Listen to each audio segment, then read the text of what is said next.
Yes, good morning, everyone. So today we are assembling for our paper 4 General Studies, paper 4 Ethics, Integrity and Aptitude. All right.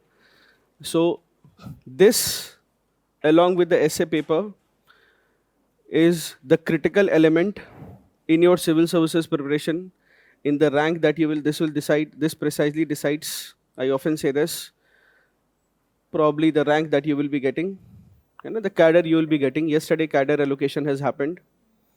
Yesterday, cadre allocation for the Civil Services 2022 batch has happened. So this probably decides the rank you'll be getting, the service you'll be getting, the cadre you'll be getting. Sometimes who you'll be marrying will also be decided by this paper. So take it as seriously as you can. है ना?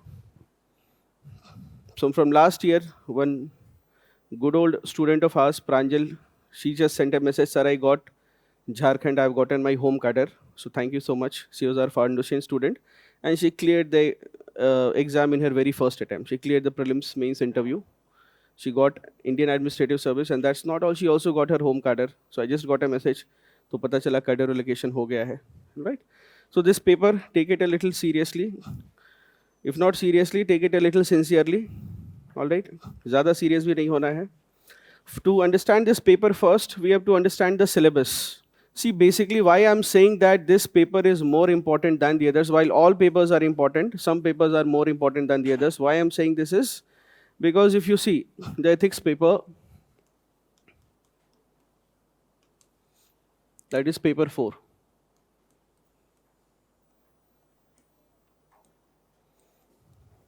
If you see last year's mark, or generally what I would say the marking pattern in the civil services examination, generally what it will be.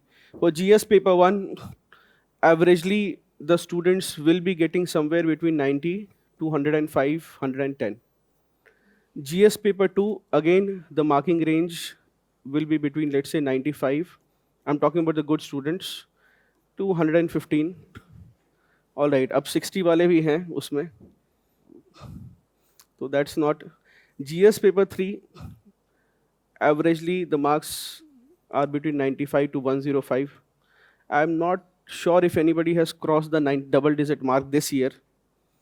I saw rank 1 scorecard. I think she also did not cross the double-digit mark in GSP. So the marking pattern is very on the lesser side. So variation. So the good news is some students become very happy. Sir, rank 1 के भी 97 आए हैं, rank 5 के भी 98 आए हैं, तो मेरे भी कम आए हैं. नहीं पढ़ने का फायदा हो गया. Did not study, so they are happy. But in paper 4, the marks variation will be very huge. You will meet candidates on the lower spectrum, on the lower side, people end up getting 70, 71, but that's not the broad range. Will range here from 88 to approximately 145, 148. This is the range in which marks are awarded. All right, so the minute the range increases for the award of marks, that means that that paper becomes the decider of your destiny, decider of your fate. All right, so therefore, उस paper में marks मिलने हैं. That is the paper where you got to score. And that you can score if you put some effort, if you make some notes, if you have some content that is ready. All right, if you have something that is pre-planned. This is, the good news is that this is not as difficult as you think. Most people do not prepare for paper 4 for a very extended period of time. All you need to do is you need to study it once, continue revising what you have studied, and then add on things from day-to-day life. That is all that you need to do. Questions will often be on the open-ended side. If they will not be exactly as per the keyword, then the questions will be on the open-ended side. That will give you a lot of bandwidth or playground. All right? So that's the good news. If with little effort you can easily cross the 120 barrier, you can cross the 120 barrier, 120 marks barrier with a decent amount of, if, and I would say that this paper would not take so much of your time as it will take dedicated attention, which means that you need to focus on this paper right now in the classes, and then maybe before the mains examination, maybe for a week or 10 days at max, not more than 10, 15 days in any case. Whereas other papers, such as General Studies paper 1, will take a lot of more time for you. So in less number of days, in about 10 to 15 days at max, If you give it dedicatedly, you should be able to cross the 120 barrier, all right? And the marking, as you say, the bandwidth is so high that this is one paper which you need to focus along with the essay paper, all right? If you see this, the ethics paper, it was brought in a very rudimentary format at the prelims level. Before they brought it in the mains level, replacing 2 general studies paper, है ना, at the first year of the last decade, these changes were brought in around 2011, where 2 general studies paper were replaced with 4 general studies paper. But before that, है ना, so before that, what had happened is, in the prelims examination, the CSAT was made compulsory, and it was not qualifying. CSAT is compulsory right now also, but CSAT was made not qualifying, which means that your rank would be decided by, as in there was a cutoff would be taken from both GS as well as CSAT, all right? In that, they introduced some questions, which questions were taken from ethics in the prelims examination. You were given 4 choices, and as is the case in ethics, 2 choices would be correct instead of 1 choice. Otherwise, what do you have in MCQs? You have 1 correct choice, right? So they introduced this paper and 2 choices would be correct. At least more than 1 choice would be correct. So everybody had a problem, ki, sir, if more than 1 choice is correct, how is it in MCQ? So they said, no, we will not. First is that because there can be more than 1 right answer. Because there can be more than 1 right answer, so what we will do is we will not have negative marks for those questions in the prelims. All right, we will not have negative marks. And secondly, more than 1 right answer may be awarded. So the commission came out with the keys. All right, then there was a protest with respect to the nature of CSAT paper itself, which some people felt that it was skewed against rural candidates. That was the debate back then. So the commission made it qualifying in nature. And then in the mains examination, changes were brought, replacing 2 general studies paper with 4 general studies paper, this one being paper 4. All right, so that is the brief history. Now the objective, why CSAT, why the ethics paper was introduced? Obviously, there are several factors. One factor that it is assumed, and it is rightly assumed, is that it will inculcate some sort of ethical conduct in the aspiring candidates when they become officers. Now, some of you may argue that despite studying ethics, it does not make a person ethical. All right, despite studying ethics, it does not make a person ethical. Sir, I've been reading moral science since class 7th. उसमें भी cheating करके answer लिखता था last bench में, है ना? So there could be, aberrant behavior could be there. All right.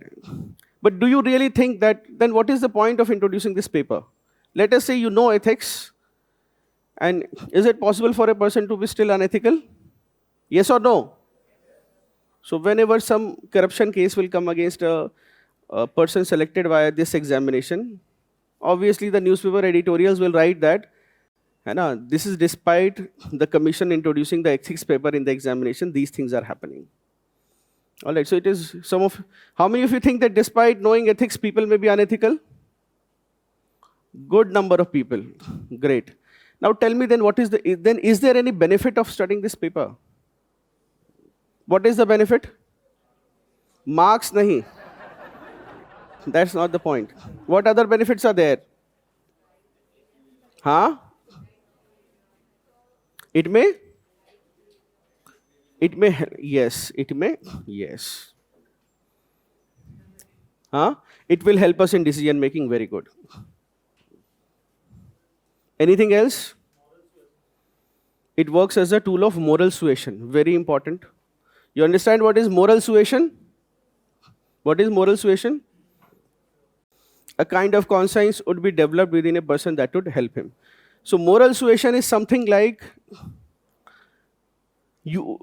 something like the very primitive or the very primary tool of moral suasion would be the picture of father of the nation on the Indian currency. That is moral suasion, right? That when you look at the moral at your currency or at your 500 note or 100 note, you see the father of the nation. Moral suasion is also when outside in government offices you have the pictures of the father of the nation or the leaders of the freedom struggle. All right. That means that while moral suasion is also when Uh, you have things written against corruption on the ground, on the walls of government offices. That is moral suasion, which means that while there is nothing that can completely stop it, it works to remind you what are the values. That's very correct. So broadly, the conclusion of this discussion is that we should study ethics even if it may not help us in becoming ethical. All right. That's exactly, so that's a part of your answer also. Why should we study ethics? That becomes a part of your answer also. That while ethics often may not help us becoming ethical, it helps us at least knowing the ethical principles. है ना? Is it possible to speak English without knowing English grammar? How many of you think it's not possible to speak English without English grammar? That's not the case. Go to Paharganj. You will see auto drivers who cater to tourists. Very aspirational. Ours is a very aspirational country. Ours is a very aspirational country. You will often meet auto drivers, tour guides. All right? They will be often be able to speak very fluent English. And despite not having the same education as you. And some of you, after despite all the English training and English education, sir tense में गलती हो जाती है, the बोलने की problem है. India is a great nation, the India is a great nation. Then somebody says the नहीं लगेगा उसके पहले, है ना? So that may happen, correct. All right. So if you see the syllabus of the commission, syllabus designed by the commission, one thing is there that the syllabus, if you see, when this paper was designed, it seems as if the paper was designed in a little bit of hurry, because you see that to evaluate the paper, who to hire, big challenge before the commission. Why? You have political science professors who can check your political science copies. You have philosophy professors who can check your philosophy copies. You have public administration professors who can check your public administration copies. But Department of Ethics, not an academic discipline. Department of Ethics is generally seen by the people who are in vigilance department. And a Department of Ethics is usually a euphemism for the vigilance department. These people are going to see who's undertaking unethical conduct in the premises, and therefore there will be Department of Ethics, which is a less coercive term for a vigilance department sometimes. है ना? So there is no professor for ethics. So the syllabus, if you see, of ethics is derived from 3 primary optional subjects, if you see. One is what is called moral philosophy. Moral philosophy. The second part of this syllabus is taken from public administration.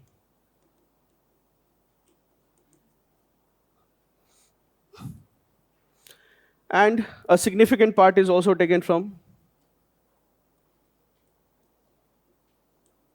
psychology. All right, these are the 3 primary subjects from which your syllabus is taken. All right, so the syllabus is also a little on the haphazard side, where you have certain repetitions, as in the same topics are repeated. Okay? So if you see here in moral philosophy, if you see, there is topic number 1 is there. Ethics and human interface. You could say that this is taken from, है ना? Ethics and human interface is there. If you see topic 2 of your syllabus, so topic 2 is attitude. Topic 2 is attitude. All right? है ना? One is ethics and human interface. Topic 2 is attitude. Attitude is again a part of psychology. What is topic 3? Topic 3 is aptitude and foundational value of civil services.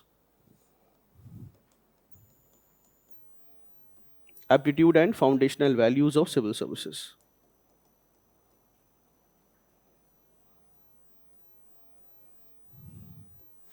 You could say that parts of this will be a part of public administration. Not the values part, but the administrative decisions that you will make. All right, will be part of public administration. Again, topic 4. Topic 4 is emotional intelligence.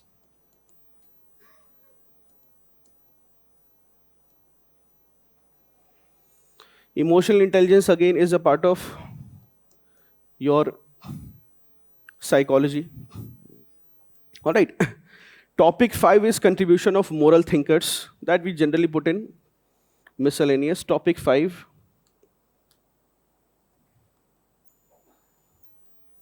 Five is moral thinkers, contribution of moral thinkers. You could broadly put it as moral philosophy. You could put it also here also, or in a miscellaneous. Topic 6 is again probity in governance and concept of public service. Probity in governance, topic 6.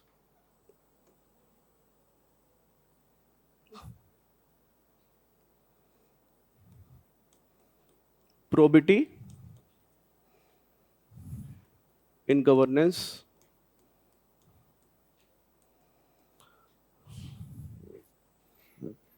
Probity in governance, concept of public service, and philosophical basis of governance.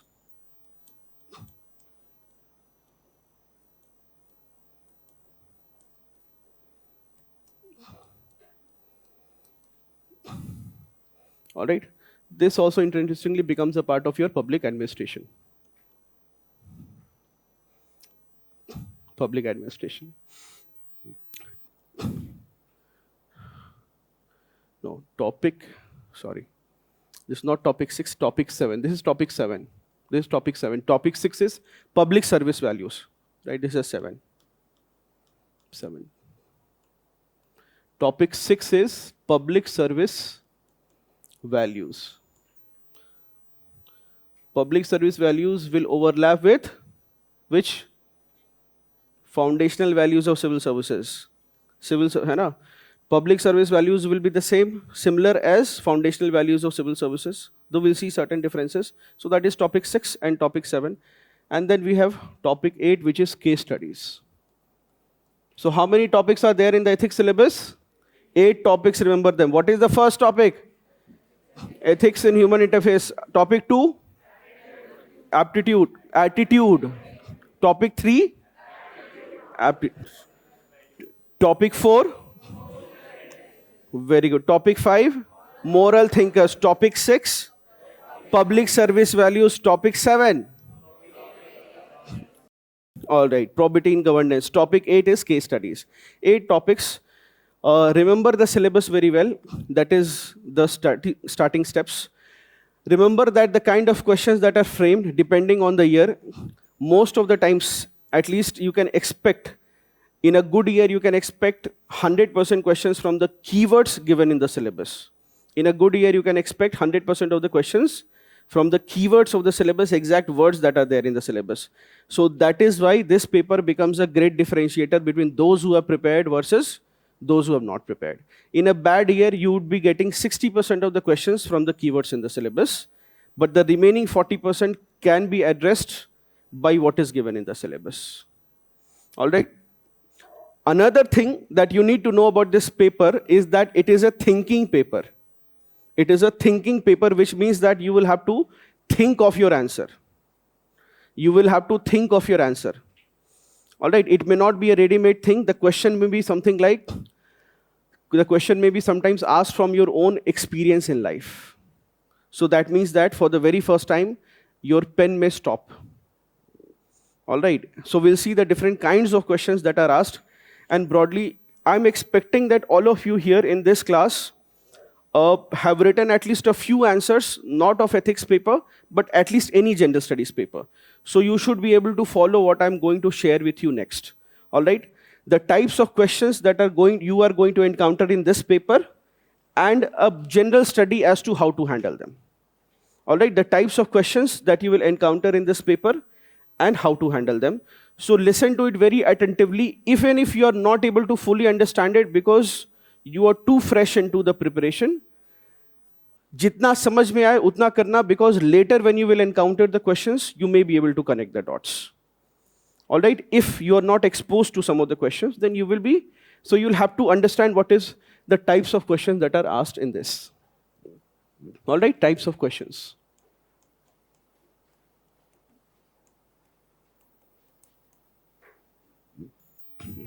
See, the types of questions that are asked in the civil services ethics paper is a little standardized. It's a little stereotype.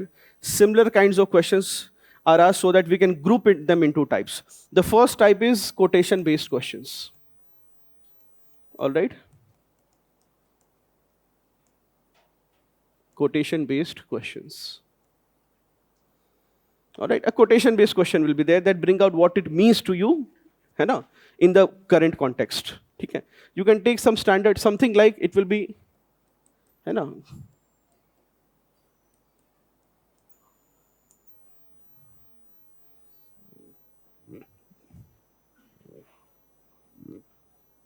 be the change.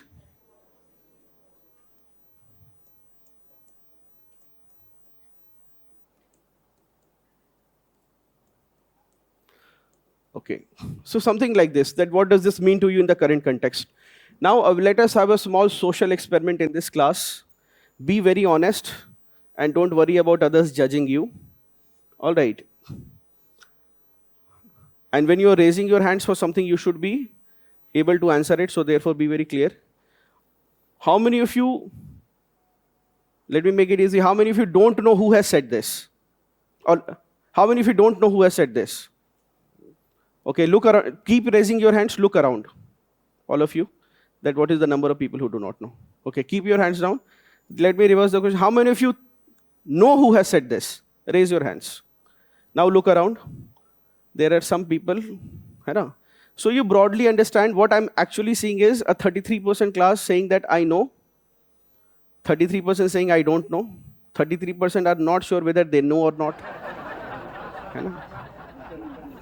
They are like independent MLAs, right? They ask which party, then they will say हम जनता के साथ हैं, हम जनता के साथ हैं, until one person comes with a good enough offer saying that I am the next CM, हम CM के साथ हैं, है ना? So they are there. So broadly 33. What the challenge here is, what I'm trying to say here is that this is the most common quotation in civil services. I mean, there cannot be something. What I would say is that this is the most cliched quotation in civil service preparation. But given the nature of humanities as a subject, you see that when a question like this is asked, that bring out, है ना, what does the above statement mean to you in the current context? You see that only 1/3 of the people, which is a very enlightened crowd, mind you, which is dedicatedly preparing for civil services, only 1/3 of the people are aware who has said this. All right, who has said this above quotation? Mahatma Gandhi. Why I asked you to raise your hands in both the occasions is the people who know who has said this, they think that everybody knows who has said this. Most of the times, they think that ये तो आसान है. Everybody knows who has said it. ये किसको नहीं पता है, right? Now the problem happens. What happens is because they think that it is too obvious, everybody knows. So when this question comes, they will often skip or forget to write that the above lines are said by Mahatma Gandhi. So therefore, when I see the answer, they are the same as somebody who does not know who has said it. Big difference. And this does not strike them at first. All right, so you will have questions like this. We will decode a way to address them. You should be enlightened in certain ways how to address these questions or decode such statement-based questions. But please be very clear with few facts. That is, in humanities, you have to focus on analysis, even if it means simplifying something, even if you think it is obvious. Most of you who knew who had said this felt that this was too obvious an answer. That Mahatma, ye kisko nahi pata hai, but you saw the class. 2/3 of the class, 1/3 very clearly does not know, 1/3 is not sure whether they know or not. Right, so the ones who are not sure, they also don't write. And when you don't write, then there is no benefit of having known that fact. Isko samjho. Then we will go ahead from here. All right, so you will have something like quote-based questions. Or you will have something like another question like, power corrupts, absolute power corrupts absolutely.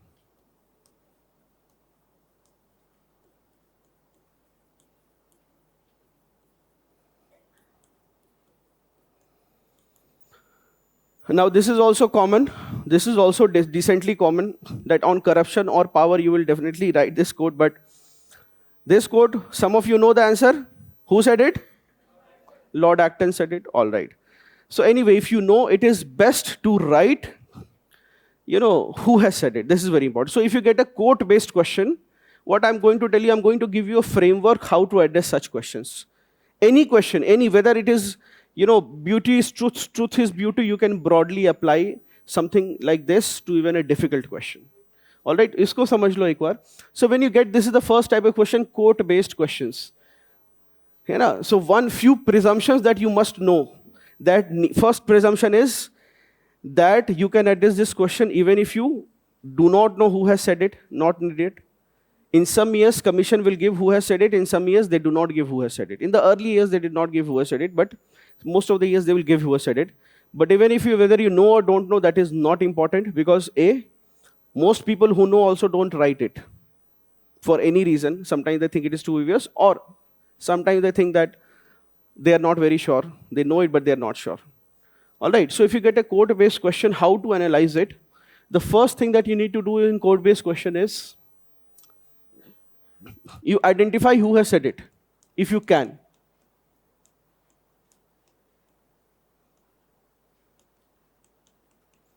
All right, identify who has said it as to the best of your abilities. It's not necessary that,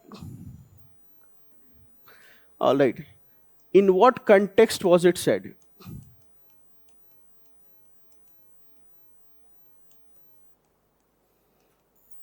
All right, now these things, these two are the most difficult part of the quotation-based question. You do not know who has said it, and you do not know the context in which has said.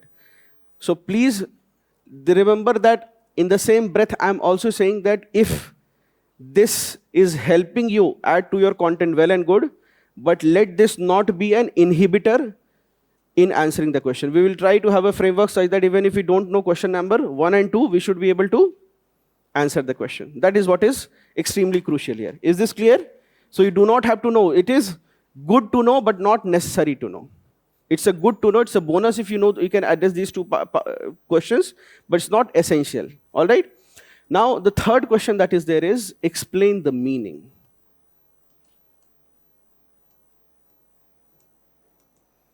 Explain the meaning of the quote. This is very important.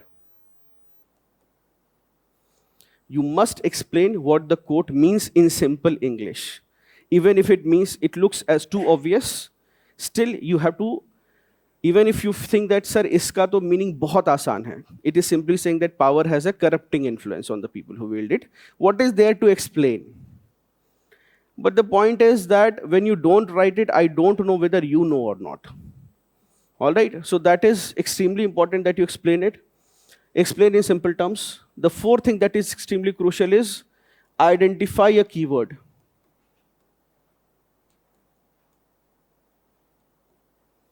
Identify a keyword and analyze it. Analyze a keyword. All right, what do I mean by analyzing a keyword? There are certain tools of analyzing any keyword in, or a concept in social sciences, in humanities.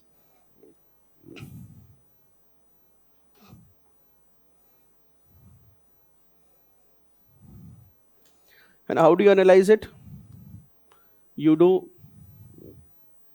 try to, what I'd say is, identify its analysis would entail, identifies its typology. Identify its typology. I'll explain to you what this means. Identify its typology. All right? That what are the various types in which it can exist. All right?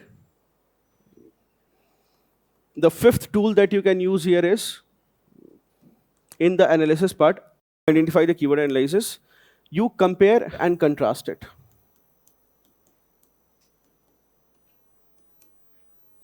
Compare and contrast it with an contrary idea or ideology. ऐसे का भी हमारा ये framework रहेगा to some extent. Compare and contrast with a contrary idea or ideology or a personality. All right, so something like this. This is a code-based question, a very simple question. And it may or may not have to do with the ethics paper also. Be very clear that if there is a simple quotation like be the change be the change that you want to see in the world, then you do not have to in particularly. So in such a case, how do you address this question? All right. How do you address this question?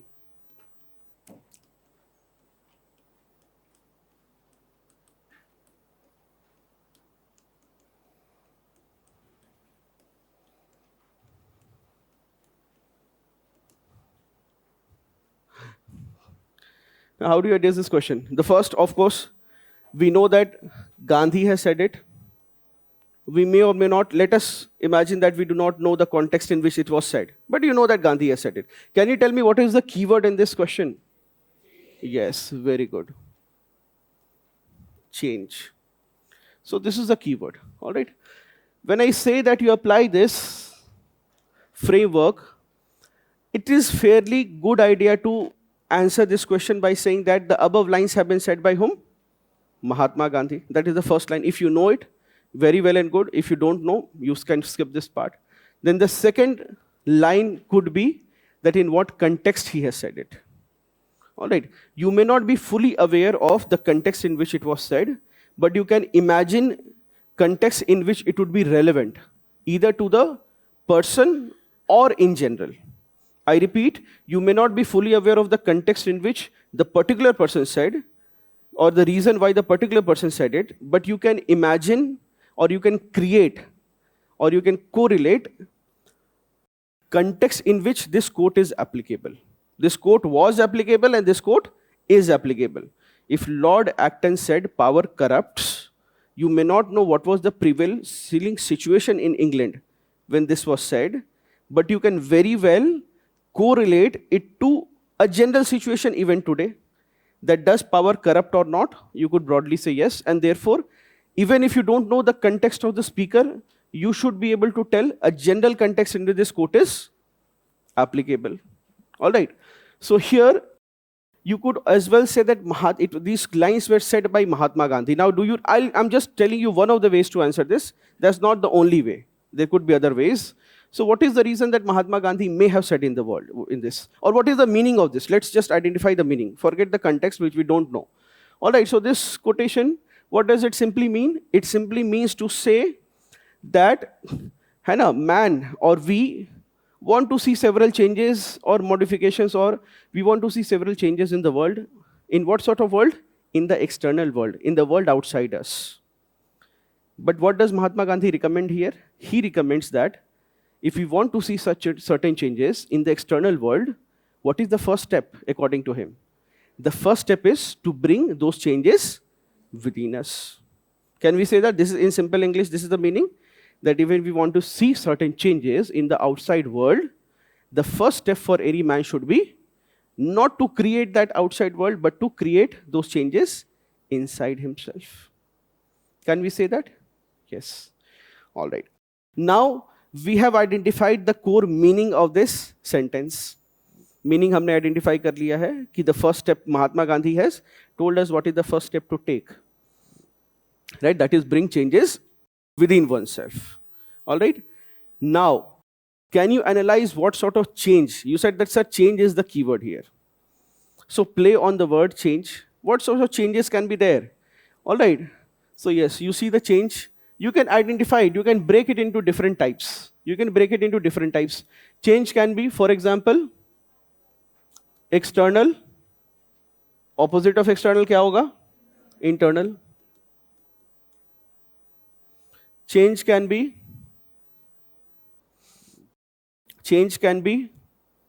permanent, or it can be permanent or everlasting, or it can be temporary. You try to identify applicable typologies. What are the different types of change that can happen? Change can be physical or material. Change can be physical or material. In contrast, change can also be, it can be spiritual. It can be spiritual, right? So Gandhi, when he talks about change, what sort of change is he talking about? You do put all these keywords.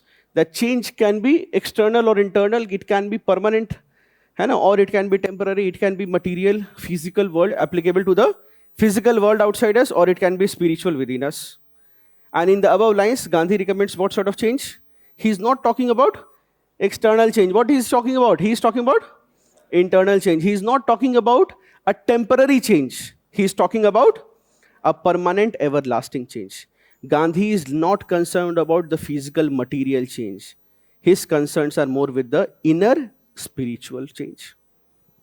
Now, if you know a few things, if I were you, I would also know a few things about Gandhi. That is, he used the two tools. What are the two tools or two broad pillars of his philosophy?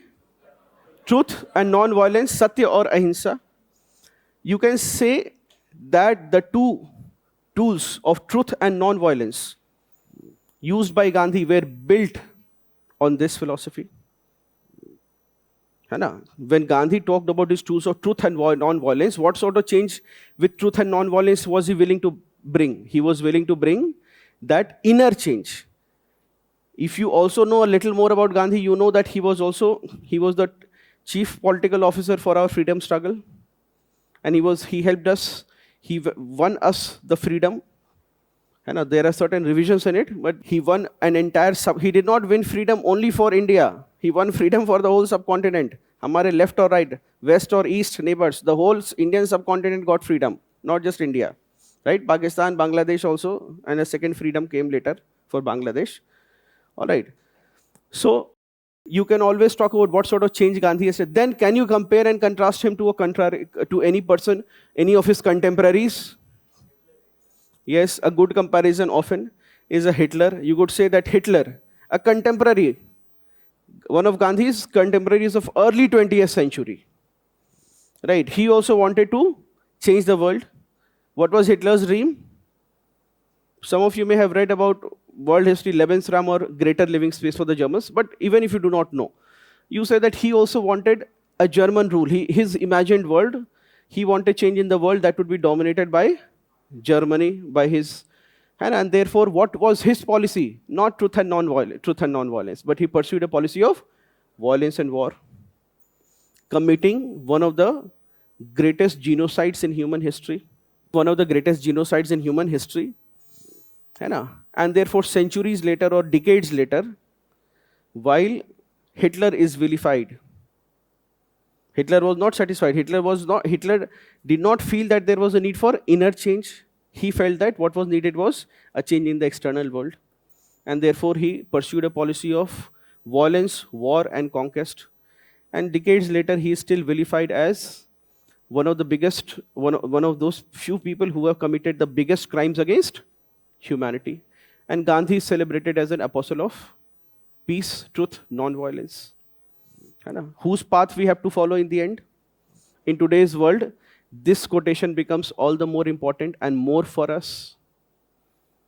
Because today, the world, what it needs is, the world has developed. The external world has developed. But what is truly lacking is spiritual development in the world. And that is what is needed. What it means to you, as a student, as somebody who's preparing for civil services, this also tells us that the world will not be recreated by your imagination or by your effort. First, you have to recreate the world in your mind before it reflect in the world. So what you have to look for, when you want change, what do you have to look for? You have to look within yourself. You have to bring change within yourself.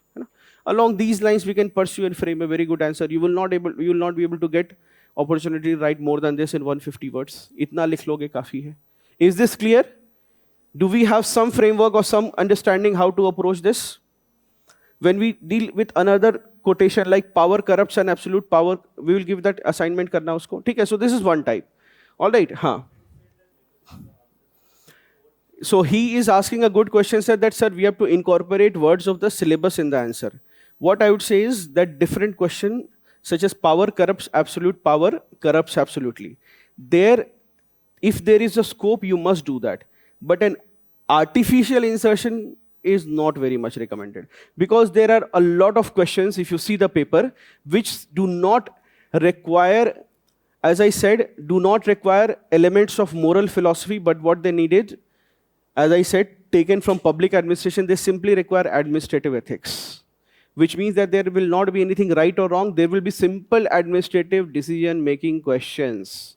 उसमें morality जबरदस्ती नहीं डालनी है. Simple administrative decision making questions will be there, which may not be questions of morality in the first place. Which may not be even questions of morality in the first place. So that also should not be done. All right. Then the second type of question that you may get is a keyword-based direct question. Very common. What do you understand by foundational values of civil services? Keyword-based direct questions. Everybody has the handout. In H2, you will have this. And so how keyword-based direct questions, that what are the main components of emotional intelligence? What does foundational value of civil services mean to you? What is attitude? What is aptitude? These questions are low-hanging fruits, which means that how to handle these questions? These questions will require you to have make crisp notes on these topics.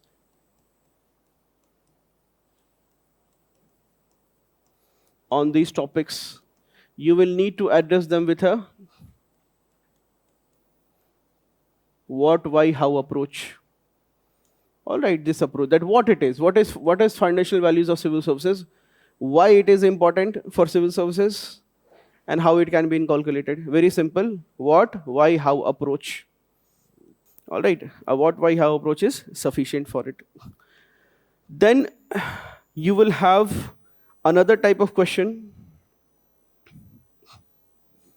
that is, what I would say is an application-based question or opinion-based question.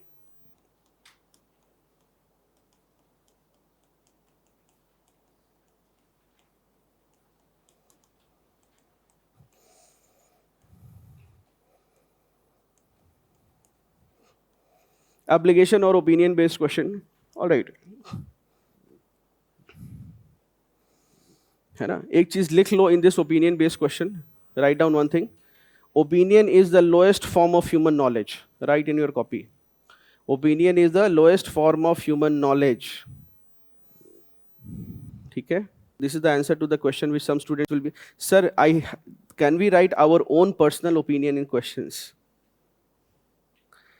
So remember that opinion is the lowest form of human knowledge. So here when there is an opinion, like for example, it is said that politics and ethics do not go together. What is your opinion in this regard? Then you will have certain opinion, ki sir, we are every day seeing politicians are very corrupt, or people who are honest also when they are going into politics, they are becoming corrupt. So sir, my personal opinion is that it is not possible. Tum likh kar aa gaye, number aa gaye kam. So why I am saying that it is not incorrect. Your opinion may not be fully incorrect, but a theoretical understanding why it is difficult to be ethical in politics is something that you have to know and be exposed to. All right, you have to be exposed to the idea that why people who go to politics become unethical, if at all. And an understanding of that concept is important, and what can be done to ensure that politics remains ethical. See, in a democracy, modern times, we broadly understand and broadly agree on one thing, that the best way to organize or distribute power in human society, at least in the 21st century, not in the 18th or 17th century, but at least in the 21st century, broadly there is a consensus broadly, I would say not everywhere, there is a consensus that the best way to distribute power in any society is democracy. That where we give power exactly, equal power to every single person by way of votes. So everybody, all of you have one vote, and that is an equal amount of political power that you may have. When one of you can emerge as a leader and accumulate the votes of others, then his power increases, dependent only on the votes that he can get. So therefore, and everybody has an equal opportunity to do that. So broadly, we understand that democracy is, if not the best way, then a good enough way to organize society and organize distribution of power in the society. If we follow it, then there will be less conflict for power in the society. On the other hand, if I nominate one of you as the kings of this class, others must butcher you, may butcher you, है ना? They'll start saying कि sir इसके तो 10th में मुझसे कम number है, इसको कैसे बना दिया आपने? Right? Some may say कि सर इसका तो graduation में 4-year degree course is done in 5 years. Some people may say sir he is not even strong enough, है ना? So therefore there will be a fight if one of you is made the most powerful member of this class. So broadly what would you say if you have to elect a leader from this class? You'd say कि अच्छा आप लोग voting कर लो. The one who can canvass and one who has the gift of gab. You know what is gift of gab? A natural flair for speaking. That person will become the leader of this class. All right, that person will become the leader. You will broadly agree कि चलो this is decent enough. Otherwise, swords will be drawn. And if UP people are there, then anything can come out. All right, कि गाजियाबाद से supply ला रहे हैं, फिर अलग समस्या हो जाएगी. All right, so that we broadly understand that the most non-violent way we can organize society is a democratic society. Now, why I'm saying this is कि in an opinion-based question, that what is, Hannah, do you agree with this or what is your opinion? For example, there is a question that young people with ethical conduct, there is a view that Official Secrets Act is an obstacle to the implementation of Right to Information Act. Do you agree with this view? Official Secrets Act is a, Official Secrets Act is a hindrance in the implementation of Right to Information Act. Do you agree with this view?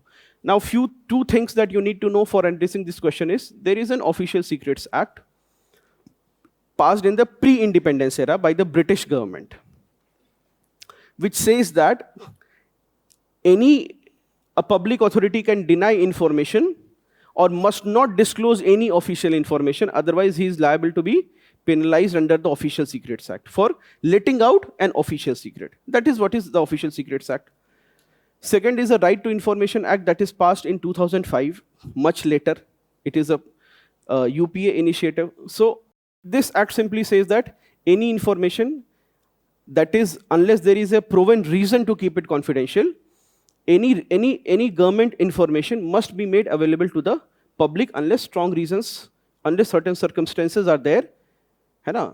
So broadly, any government information decision must be given out openly to the people, when first is suo motu by displaying it on the website, and otherwise on being asked. That is what is right to information. Now you may have, now there is a catch here in this. The catch here is that right to information says, give away all the data. Official Secrets Act forbids it. And when they both coexist, then there is a conflict. So when your opinion comes, if you're not aware of the whole debate that what is the catch here, then you will say that, sir, I have given a very good opinion that yes, it must be repealed, or yes, or it may not be repealed and RTI should be there. All information must be in public domain. Transparency is the antidote to corruption and graft. All right, that is not, your personal opinion is not expected. What is expected is a well-balanced view where you also, it is not expected that do you agree with this view?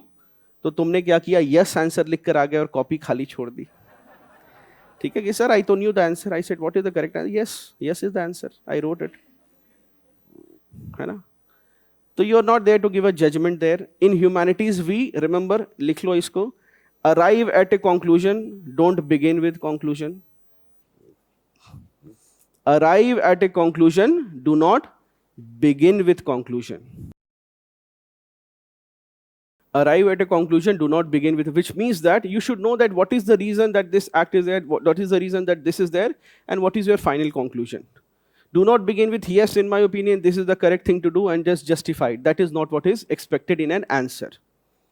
All right, that is not what. Youth are not willing to join politics, or politics is incompatible with ethics. Politics is incompatible with ethics. What is your opinion? You say, yes, it is not possible. You have to, it is not possible, you have written and justified it, not required, you will not get marks for it. You have to first analyze that why somebody is saying that politics and ethics are incompatible, why they do not go together, right? Why contesting elections may require one to undertake certain unethical activities, all right? So broadly, you have to analyze this, and then you have to come up with your final answer, saying that it may be difficult or it may be easy for one to give in to the temptation in politics to achieve one's objectives by unethical means, All right, it may be easy for a person to give in to the temptation of using unfair means to achieve the objective, but it is definitely possible to remain ethical in politics and then justify what you're saying. Not agreeing, some students? Possible or not to be ethical in politics? You know? Take the example of Mahatma Gandhi itself, the most successful political figure of the 20th century, right? Lal Bahadur Shastri, our own Prime Minister Manmohan Singh, right?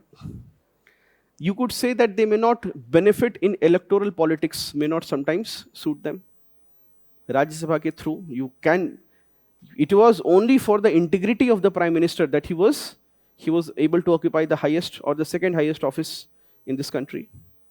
Isn't it? The integrity of his ideas, the integrity of his work ethics that he was able to rise to such an occasion. All right, so this is, and again, opinion-based or application-based question.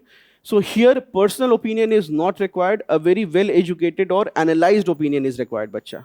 अपना दिमाग लगाना, दोनों side discuss करना है. In this question, you have to discuss both the sides that why it is and why it is not, and therefore I have a conclusion. Don't begin by writing your personal opinion, yes, and this is the reason why I think so. And then come out like a boss, कि लिख तो दिया examiner को, I have told my opinion.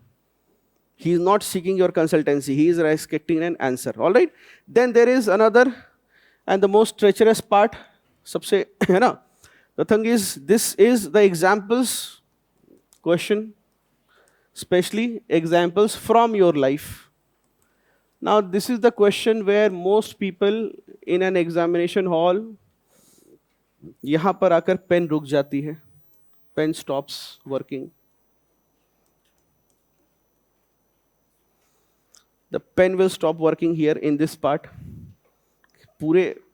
Because it is the fourth paper. Right, so you have written GS paper 1. Thoda sa haath us samay, hand does not work a little. Paper 2, and then you sometimes lose out on some questions. Then by the time paper 2 comes, second half, haath saaf ho jata hai. Paper 3, you will be gaining momentum. Paper 4, your hand is very much free. Looks like God has increased the grease in your wrist. That will be the experience of the mains examination. लगेगा कि भगवान ने इसको free कर दिया, पहले दिन क्यों नहीं किया ये. ठीक है. So for that reason we conduct 4 GS papers are conducted. All right. 4 general studies and essay paper are conducted 15 days before the exam just for this purpose in forum. So that before you write the mains exam, at least one benefit you should have is, so after you writing the paper, your hand will become free and your writing will become high speed writing. But by the time you will achieve this, क्या होगा? Paper खत्म हो जाएगा. तो फिर test papers लिखोगे speed में. है ना. You will meet students who are writing test after their mains कि अच्छा पेपर लेट से नहीं सर 15 मिनट पहले खत्म हो रहा है. एग्जाम में आधा घंटा लेट हो रहा था, लेकिन उसके बाद है ना 15 मिनट्स पहले paper is finishing. Big problem है ना. Good problems to have. All right, so here is person, your pen may stop working. Here is, so here, and these questions, what I often say is these are time killers. They will take a lot of your time, and therefore, in addressing such questions, you will have to, at least this will require certain practice and observation. You may, some of you who do not have a working life, generally you will have a lot of experiences in working life. So you may have to create examples from your life. Earlier, because generally there is sometimes there is a belief that the person who's evaluating the paper may be a little sympathetic to women candidates. So students sometimes write in a format such that as if they are a woman candidate. That also in 2008-9 candidates. I met a person, he got selected IAS, both he and his wife got selected in 6th attempt. Way back 2008-9 batch. Ab senior, now, so now they will be secretary rank par honge abhi. So they said, he said it was my final attempt. Philosophy option tha unka, he had philosophy. So I said I made a lot of diagrams. Punjab Cadre he went. Okay, so I made a lot of diagrams in every question because it was what? The call given, it was like for me, it was the same call which Mahatma Gandhi gave in 1942. What call he gave? Do or die, karo ya maro. And the last attempt was, so therefore, he said, so when you will have to think of examples. A good newspaper reading will help you here, because even if you cannot think of examples, you can also write others examples. है ना, बहुत others. See, a wise candidate, तेज बच्चे अलग होते हैं. So even if you gossip with them, they will pick up your example and write in your answer. They'll pick up your example and write in your answer. और तुम बातें करते रहेगा, you did all the gossip, it was your story and exam you also wrote, but you forgot to write that example. So he knows how to pick up examples from a day-to-day gossip also. He is picking up, because he could not think of an example where he had showed highest integrity. है ना? All right. And do not, in this, I do not know how this will proceed, but one example please don't give, which is in every copy, that whenever there is a question on that, how did you display integrity? You were going somewhere and you found someone's wallet and you returned it to him. Don't do that. है ना? Out of 100 people, 90 people return wallets of people. All right, so because what happens is then it looks like so here you will have to be a little imaginative. You will also have to think a bit. So this is how we'll proceed with these. All these examples cannot be given to you, because if everybody writes the same examples, then again there is a problem, that how do people have the same examples? There it is a short way to lose marks. So don't ask, sir, give us all the examples, we will write it. Then people writing same example, definitely big problem. You can write the same answers, because those answers often have been taken from reports and standard books. Like what I'll be teaching you, a lot of it will be taken from several government reports, from police commission reports of state governments and central government, from second administrative reforms commission, from at least 10 to 12 books. Difficulty of being good, for example, all these things will be there. Now the point is, you can have answers from here, and that is perfectly acceptable. All right, and some notes that some students of ours have shared with us, कि sir ये मेरा juice है इसको, this is the best notes of mine. I have not released it anywhere. So you make sure that you give it to good students. So I'll try to incorporate those points. That is acceptable, but the example from your personal life, if it becomes the same, then we are in trouble, all of us. And if you are in trouble, then I'm in trouble next year. So you have to score well. Thankfully, the last time we took classes, Himanshu was there in this class. So he secured a very good rank, 27 rank. That was the first batch, I think, that I had taken for paper 4. At least, I think 10 or 12 students were there whom I remember from that class. It was a smaller class than this, but 10 or 12 students, I remember, they were able to get a rank in top 100. And that year, marks also were awarded liberally in ethics paper. So 127 number, 128 number, बहुत बच्चों के आए थे. So the objective will be the same here. All right. So now we'll begin with certain keywords and certain ideas. All right.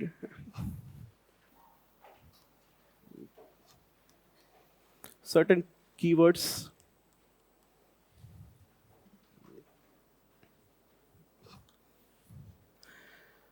How should conclusions be written? ठीक है, आगे discuss करेंगे. We will be doing more questions and answers. We'll be seeing them. Okay. So certain key ideas, or we'll be discussing in today's class. Ethics or dharma. So are we going to study what is dharma shastra? How does dharma relate to ethics?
All right. So these keywords, we will know what it means.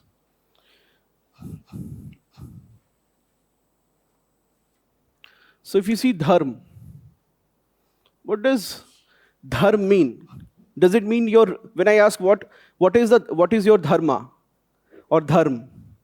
All right. So what? Yes, he said very nicely to study, correct identification of one's dharma. Somebody would have said, ki, sir, I'm a Hindu. है ना?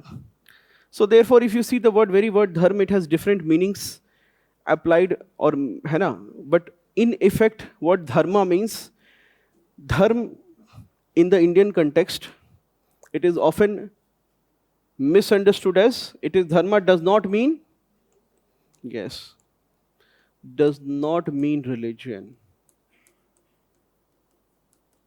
In the Indian context, it means duty. Dharma means what is one's duty, what is your dharma. है ना? What is your duty? In fact, not just duty, it may mean what is your moral duty. What is your moral duty? All right? There can be two kinds of dharma. One is the sadharan dharma, and there is swadharma.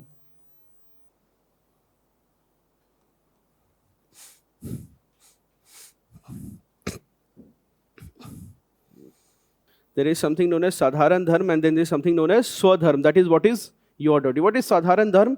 That is, sadharan dharma is the ethics that is applicable to all. Ethics or morality that is applicable to all.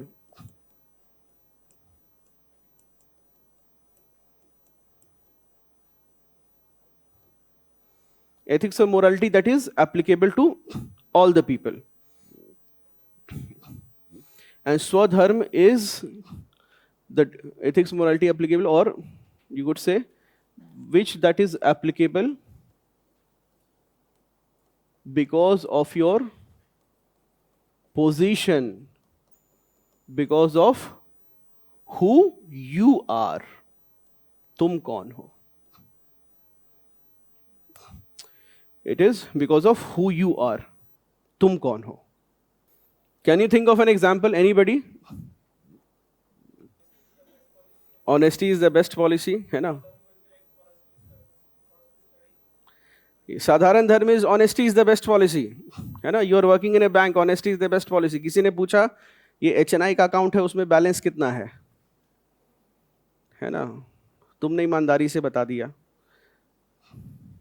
right? Just because you have an information. You are someone's doctor. You are a law-abiding citizen. So where is the police, or you are someone's advocate?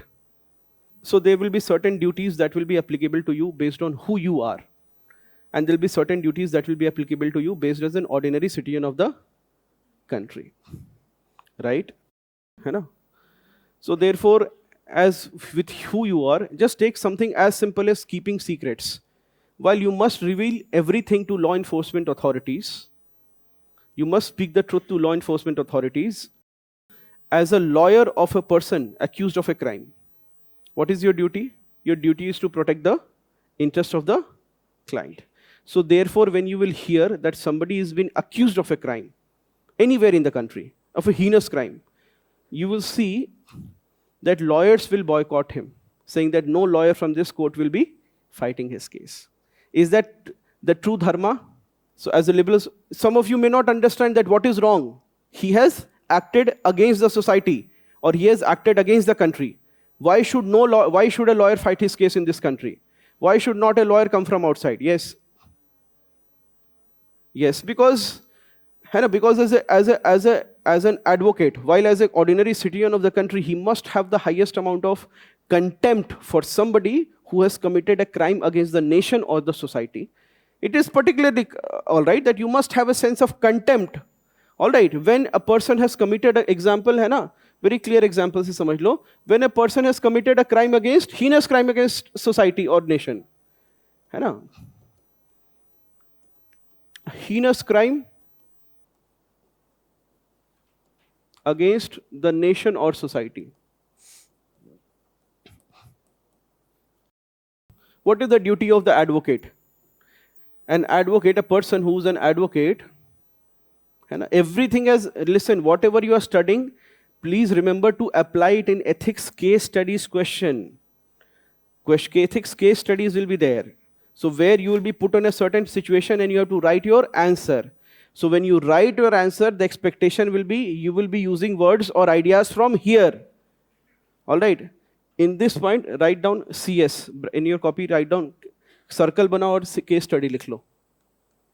ठीक है? This is a case study idea. You are a, what is the case study here? You are a lawyer in a certain district. There is a criminal person who has been accused of murdering an entire family. The crime has shocked the entire city. It is nearly everybody certain. It is beyond doubt. As per the reports of the media, it is beyond doubt that the person has, beyond doubt that there is no doubt that he has not committed the crime. Everybody in the city believes that he has committed the crime. The Bar Council has passed a resolution saying that none of the advocates in the district will be contesting his case. This person has come to you as a last resort to fight your case. What will you do? Right? Now, how will you answer this question? Obviously, you can write an answer, yes, I will fight. No, I will not fight. Yes, I will fight, but puri property likhwa lunga. You can have those answers, right? That I'll get all his wealth transferred in my name. That can be. But the point is, how do you justify that? Why did you fight his case? So this is where your case study, this is a keyword case study, that while as an ordinary citizen, I must have the highest amount of contempt for whom? For the person who has committed that crime. That is sadharan dharma. I must have a high amount of contempt for him. At the same time, it is also my swadharma as an advocate, that being an advocate, I must ensure that a person accused of a crime has a right to fair trial. लिख लेंगे answer में, keyword डाल लेंगे, साधारण धर्म, स्वधर्म. Otherwise, your answer is just going to be a little ordinary. All right? हाँ, बोलो. Swadharma always does take precedence over sadharan dharma. It must take precedence over sadharan dharma. Another example of this can be, another very good example of this can be, a very good example is, you must have, what is the highest religious book for Hindus? Very wrong. Chalo, theek hai. But okay, let us imagine, for example, in the Bhagavad Gita. What does Bhagavad Gita mean? It means, yes, song of God, the song of the Lord. So there, what is the context? Why did, in Bhishma Parva, why this Bhagavad Gita is there at all? So what happens there is Arjun, he has taken his Gandiv or his bow and arrow, and he is there in the battlefield of Kurukshetra. And he has to fight a war against whom?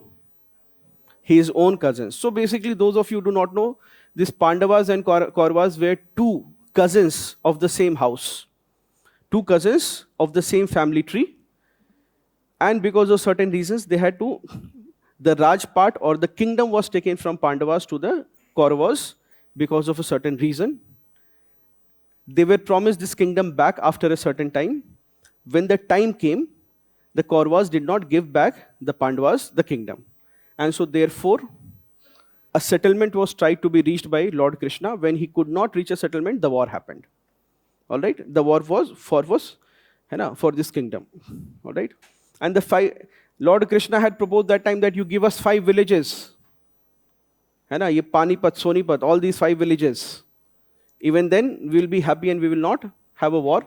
But the Kauravas did not relent, and therefore this war happened. This is the brief story for those of you who do not know. So what happens is Arjun is there sitting in his chariot holding his bow and saying, pulling an arrow from his quiver and says that, Krishna, why should I fight this war? This existential crisis you will also face. When after a lot of effort, after clearing the prelims, the mains interview call will come. In the very first attempt, the interview call will come.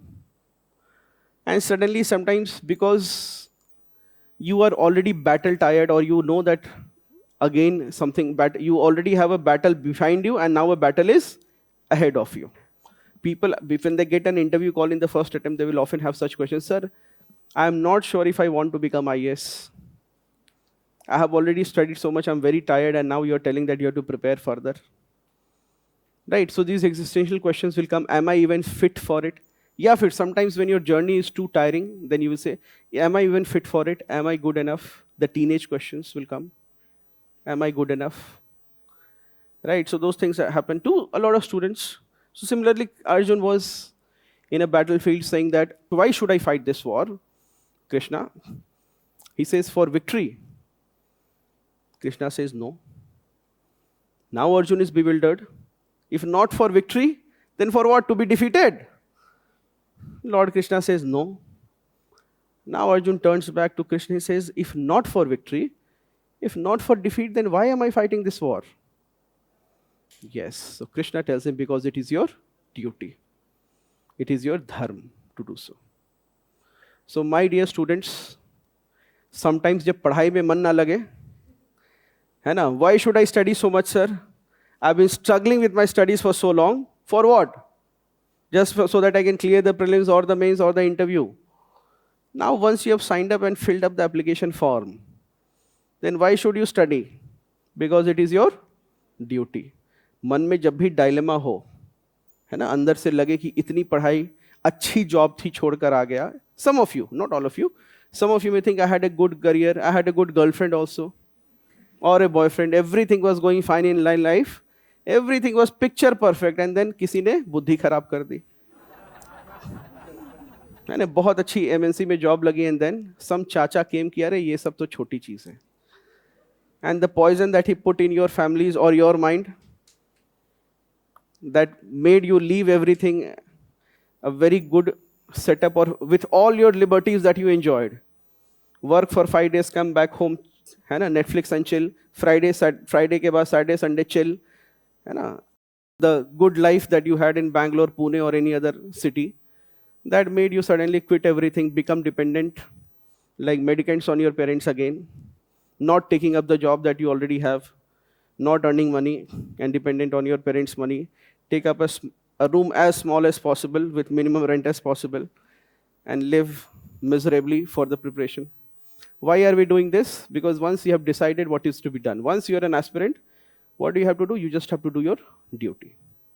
And that is what is Nishkam Karma. That is the message of Gita. That is Nishkam Karma. Why should you do it? Now you are studying not to get a rank 1. You are just doing it because that is what is supposed to be done. Today, why should you study 8 hours? Because that is what you should do.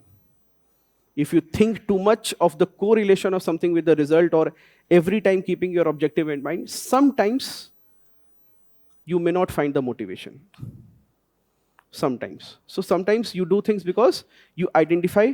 And remember that in ethics, what is very important is correct, इसको भी लिख लो ये phrase को case study में, correct identification of one's dharma, correct identification of one's duty. ये line भी हमारा case study का लाइन है, correct identification of once duty.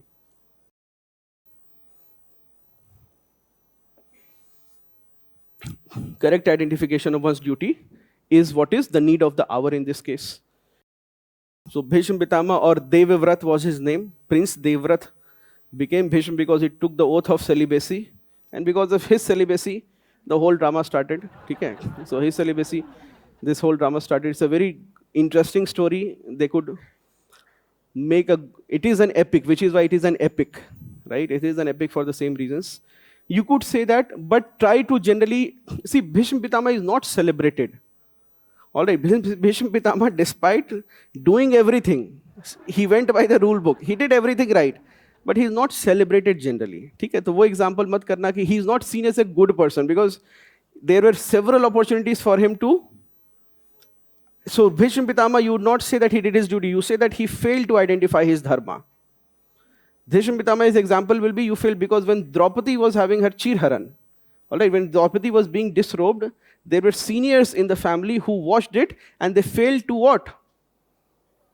Identify their dharma ki us samay hamara Khem क्या है. उस समय you are क्या गिना रहे हो? तो you are saying that what are the rules of the game. Somebody has won somebody, so that was not what was needed. That is where the right identification of your dharma, who you are, On that basis, you had to play your cards.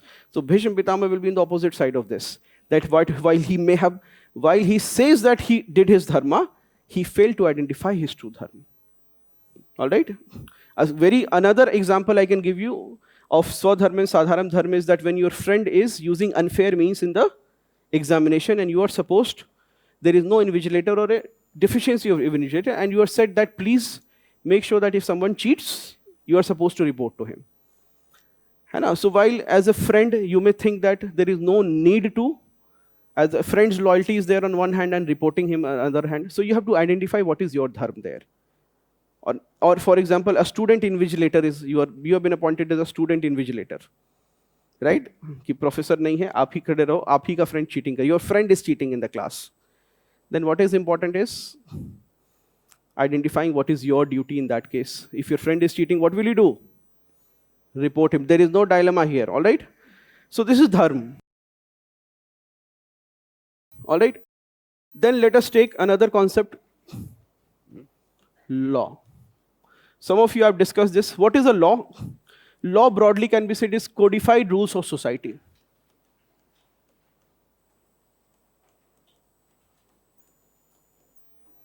Law is a codified rule of a society. Law is possible only when there is a central authority to enforce it.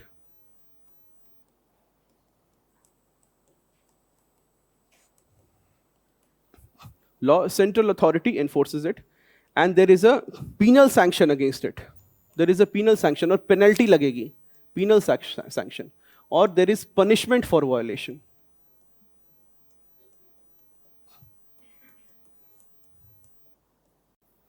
There is a punishment for violation. All right, this is what is broadly law. I often say this. In a democracy, what is a good law? In a democracy, there are certain components of good. What is a good law? Yes, in a democracy, we believe that a good law must pass a certain test. The first test is that it must be framed with the consent of those governed. Okay, framed with the consent of those. Then another test of good law is that, बताओ, first class, what are the few tests of good law? Which means that it must be framed by the consent of those governed, or it must be done by a representative body. All right?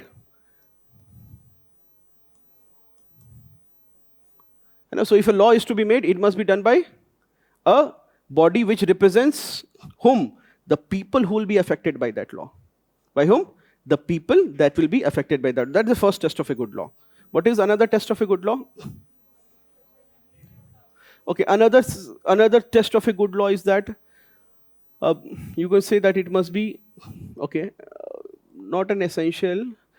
Okay, so, okay.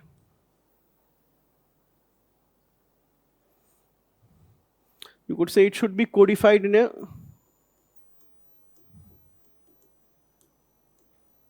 in simple terms. Not a very strong, but it must be codified in simple terms. Napoleon famously said, what did he say? That law should be such. Napoleon's seen. Why I'm quoting Napoleon is because Napoleon was earlier. This world was governed by whom? Not by law, but was governed by men. This world was governed by men. They were kings and they were the law. When these ideas of republic, when these ideas, French Revolution and all happened, it was Napoleon, one of the early propounders. I mean, philosophically, there were other philosophers, but he was the one who said that there must be a law, and the law must be codified in simple language, and this law must be common to everyone. And so when we often give the credit to the British, but to Napoleon also goes this credit that he was the person who said that no longer men will decide what is to be done, law will decide what is to be done. All right, so therefore he was crucial in the spread of rule of law in parts of northern Africa which he conquered. Wherever Napoleon conquered, he implemented codified law. And he famously said about law that law must be so simple and so succinct, it must be simple and succinct, brief hona chahiye, that it must be understood by a peasant, a common farmer should understand it, and it must fit into the pocket of a coat. All right. All right, so that is the second test. The third and most important test of a good law is, it must be subject to public reason. It must be subject to public reason, which means that there must be debate and discussion on it. It must be subject to why is it so important that it must be subject to public reason? Why should it be subject to public reason? What will be the benefit? Bolo. More acceptable it will become when it will be made from the representation of those who are there. The acceptability will come from here. That law is more acceptable, which is framed with the consent of those who are governed. But that is not acceptable. Debate and discussion will bring out the lacuna in law. कि कहाँ कमी है ना? Bring out the lacuna in law. है ना? So in the coming days, you may have a test in this class. And for example, I come up with a law in this class. And I often give this example, and I'll repeat it for you. I come up with this law in this class that students who are taller, they will be awarded 5 marks extra in every test because their brains are getting less blood supply. Unka dimag kamzor hai. Let us say I make this law. All right. If I announce it, it is very likely that some of you may see the ploy behind the law. If I say this, students who are taller than 5 feet 4 inches or 5 feet 5 inches will get 5 marks extra in the test because their brains are away from the blood supply and therefore they are less intelligent. And now I bring this law, but the minute it is subject to public reason, you will identify the big lacuna in law. That, sir, this is a class legislation that you have done. You have clearly identified that most 9 out of 10 women candidates are shorter than 5 feet 5 inches, and therefore you have brought this law specifically to target lesser marks to women students. पकड़ा जाएगा ये? कुछ दिन में आ जाएगा if it is subject to public reason, that it is inherently biased against female candidates. समझ में आ रही है बात? So while that is why as law must be subject to public reason, so while it may look very innocuous at first, कि कहाँ it is a gender neutral law, right? I said that it is a gender neutral law. The criteria is what? Height. And the survey releases that 8 out of 10 women candidates are less than 5 feet 5 inches in the Indian subcontinent. And therefore, do you see it is inherently, and there is a hidden motive behind this law in this class to give lesser marks to women candidates. So that is why law must be subject to public reason. तुरंत game समझ में आ जाएगा. Why somebody is bringing a law? Hush, hush. चुपचाप law क्यों लाया जाता है? You can put this is a generic criticism you can put in criticism of any law of the parliament. All right, that if any law is to be criticized, you can say that it was not framed with the consent of or with the deliberated with those people whom it was. So for example, this law, the farm laws that are there, the 3 farm laws, why do we say that? Why is it said that the government was forced to repeal it? Because some people feel that it was framed, while it was framed by a representative body, that is the Indian Parliament, it was not done in consultation with the farmers whom it was supposed to affect. Secondly, it was brought in a hush-hush manner, so therefore it was not subject to public reason. It was not subject to public reason. So therefore, there were certain lacunas in the law. Right? So that is the test of a good law. Remember, law is different from ethics because there is a punishment for violation by whom? Central authority. The biggest difference between ethics and law is that there is a punishment for violation of law by a central authority. All right? Then there is another term you should know.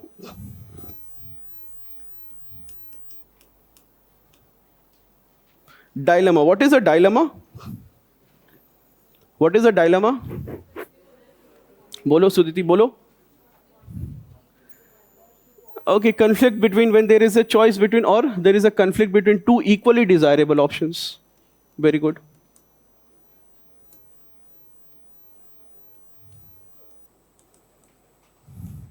Two equally desirable options. All right, you could say that's equally desirable options. Remember that in a dilemma, there is no question of morality involved. So some of you are continuously having a dilemma, iPhone or Android.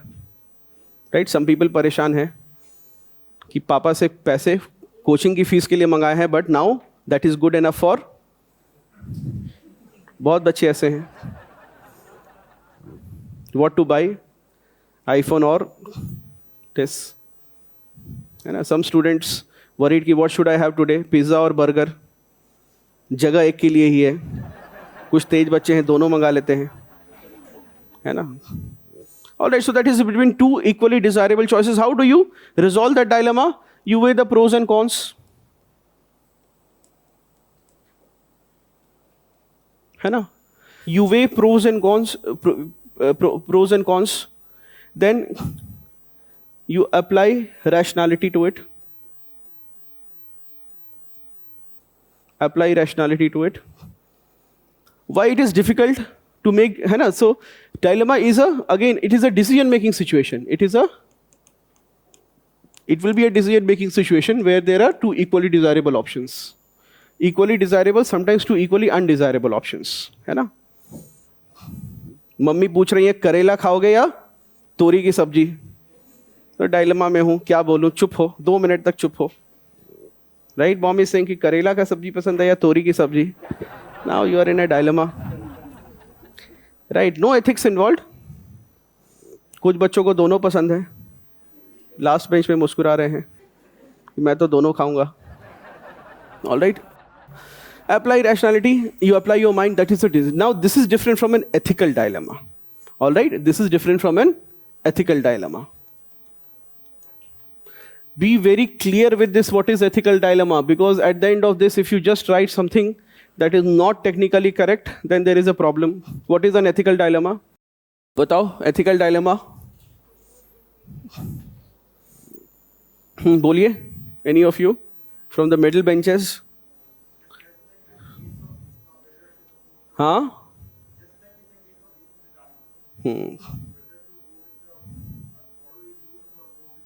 All right, so see, ethical dilemma is a decision, write it down. Ethical dilemma is a decision-making situation where the choice between two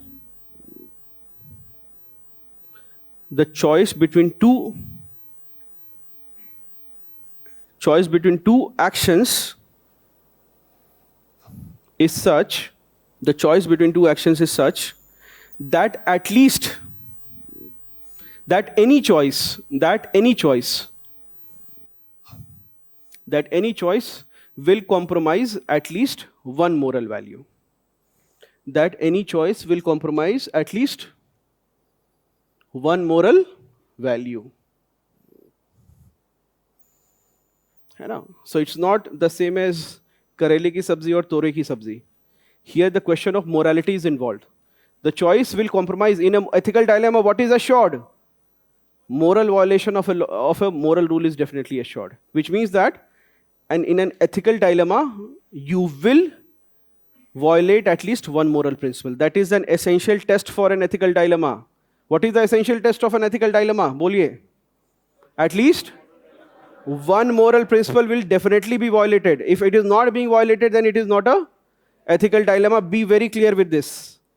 At least one moral principle is violated, only then it is a ethical dilemma. All right? So if you take a very simple example, if you take the example of Vibhishan. Everybody knows who he was? घर में कोई है? हाँ? Right. So Vibhishan's example, he had two choices. Before him, Vibhishan was the brother of Ravan. Ravan was the person who had absconded with Sita, another man's wife. All right? So he had two choices. Now Ravan was the king of Lanka and Ram was the man who was the victim in this case, whose wife had been kidnapped by this man, Ravan. Vibhishan had the big problem. What is Vibhishan's dilemma? He is the brother of Ravan. All right, so therefore, now when he chooses Ram, And when he chooses Ravan, he has two choices. He can choose either two. He can either choose to be. So Ram tells him, why don't you join me in the battle against Ravan and help me get my wife back? All right. So what is his dilemma? What is his dilemma? When he chooses Ram, what does he compromise? What is definitely he is violating? He is violating when he chooses Ram. He violates or he lets go of the values of loyalty and kinship. वो उसका भाई है, right? He is violating when you behave like. Remember, ethical dilemma. There is 100% moral violation. There is a ethical transgression will happen. So always remember this. Even in case studies, remember that the minute you have to take a decision which has an ethical dilemma, you will be acting immorally. Then what is the solace? You have to act as less immorally as possible. You can see this from this very classical example. When he chooses Ram, he violates the ideals of loyalty and kinship that is central to a family, is it not? Loyalty and kinship is central to what binds the family together. The members of a family are loyal to each other. They are bound by blood and they are bound by loyalty to each other. Right? And when he chooses Ram, he is violating loyalty and kinship. What is the problem when he chooses Ravan?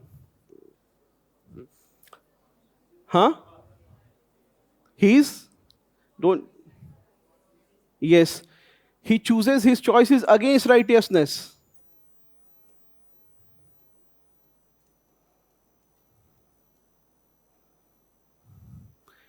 He is against righteousness. What is the right thing to do? He is choosing that. So therefore, this is Vibhishan's dilemma. Remember that in such a situation, no matter what choice he had made, he will be compromising a moral value and therefore he will be judged for it negatively. So Vibhishan, what did he finally choose? He chose Ram. Did he get rewarded for it? He may have won a kingdom, he may have been made a king. But even today, कोई घर में विभीषण किसी बच्चे का नाम होता है ना, तो पूछे कि अच्छा बच्चा होने वाला दीदी का क्या नाम रखना, बता दो विभीषण, है ना? Nobody keeps Vibhishan name as their child. Ram रखेंगे, right? But विभीषण नहीं चाहिए किसी को घर में. सब ठीक किया लेकिन फिर भी, है ना? So that is his dilemma. He knows that he will be vilified in humanity forever. Vilified means treated as a villain. Or he will be vilified forever, right? That is the ethical dilemma of Vibhishan, and that is your ethical dilemma also. See, all the time we have to choose between a Ram and a Ravan. All the time, in every case study, you will have to choose often between a Ram and a Ravan. And while these may look black and white at first, your position is often that of Vibhishan. That is why it is an ethical dilemma. Otherwise, the choice is very easy. Who will not choose Ram over Ravan? Everybody will. But when your position is Vibhishan, everything changes. This will be central to your case studies, where there will be an ethical dilemma. So be clear theoretically here that any choice, none of the choices are the right choice. Both the choices are wrong. One of them is less wrong than the others. This has to be very clear on day one, so that 2 weeks later when you are doing case studies, you are clear that you have just chosen between one that minimizes the damages. All right, this is what is the ground for your case studies. Okay? That is an ethical dilemma. All right. Then there is values. What are values? See, values are often, it is often generally misunderstood by students. So simplify it and understand it. What do you value? For example, let us say you are preparing for, not let us say you are preparing for civil services. Okay? So what would you value at this point? Who would you want to be friends with? You would value your time a lot, all right? No, but when do you want to, what do you find, who do you want to be friends with? What values? Positive. What would be the positive values right now that you seek for yourself? Yes, so you would say that, and some students are saying that if I see that somebody is very disciplined, I would want to be friends with him or her. Right? Yes? Huh? Rich? Who said that? Not a desirable value. Not a desirable value. Right? Somebody who's disciplined. What else would you value? A positive attitude. What would that entail? Matlab, what else would you value? Okay. So he should be okay. So you will see that a person who's very self-motivated is something that you would admire. Right? कि अच्छा मैं उसको admire करता हूँ. Somebody who's hard work पूरी class में कोई नहीं बोल रहा है.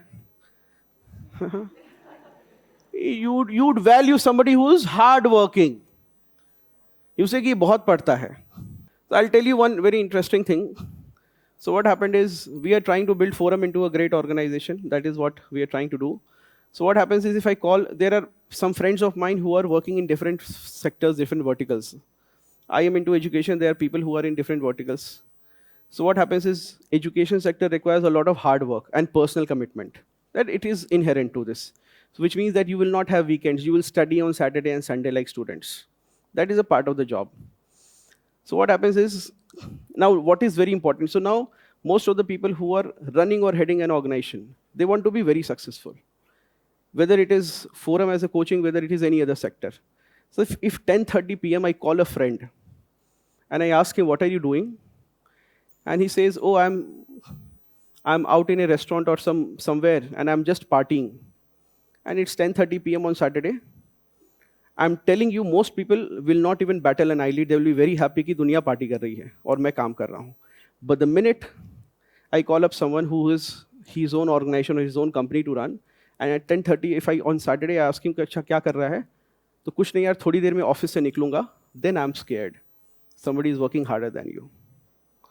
Why? Because then that is your value. So you're thinking ये 10:30 बजे Saturday को, he is in office. You will not be very different because you call up your friend and he says that मैं 10 o'clock को अभी भी library में हूँ. Are you not scared? And sometimes do you not value them more? कि यार ये पढ़ रहा है. Right? So remember that this is what is value. See, value is something that is, and these values will be, so value is something, these are, what are values? These are principles or standards.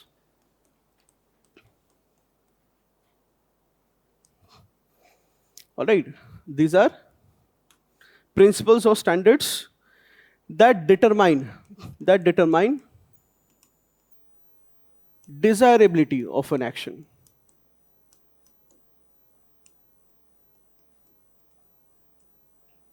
That determine desirability of an action or a choice.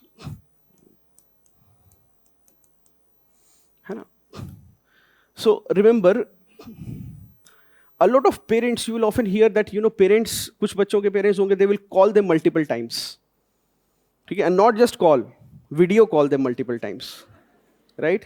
तो तुमने कुछ ऐसे अच्छे काम किए होंगे कि तुम्हें वीडियो कॉल पेरेंट्स से मिलता है कि parents don't make an audio call, they simply make a video call to them.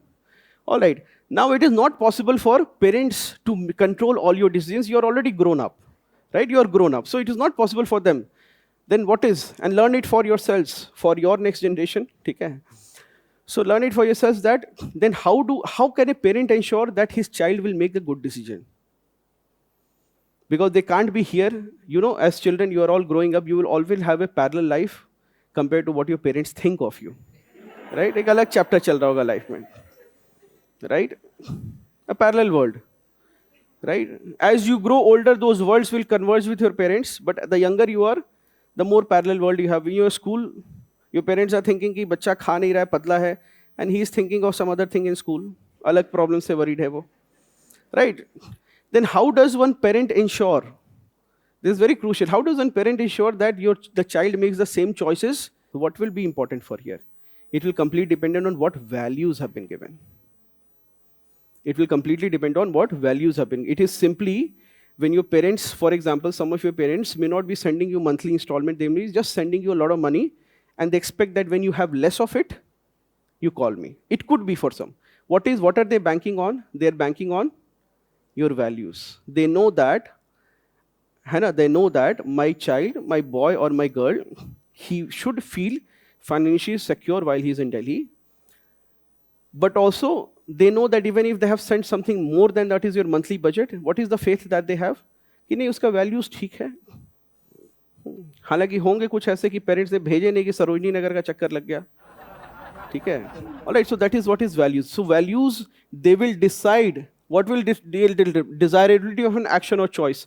They will decide, they are determinants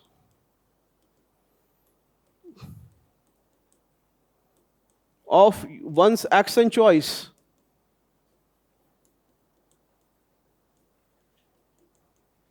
है ना? When there is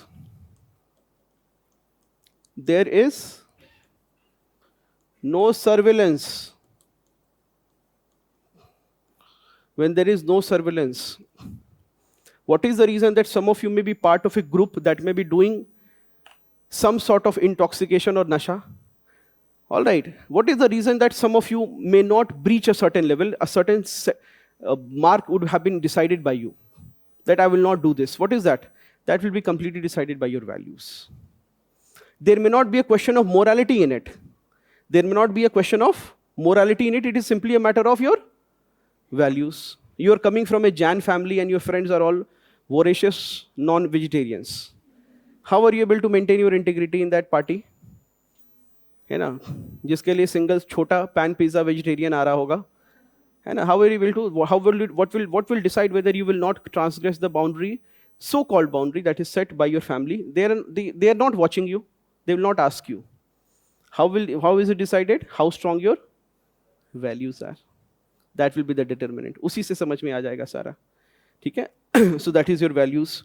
So these values, for example, and these values, for example, if somebody is a warrior, what is needed in such a person? Bravery and courage. Right? Somebody is, for example, businessman or merchants.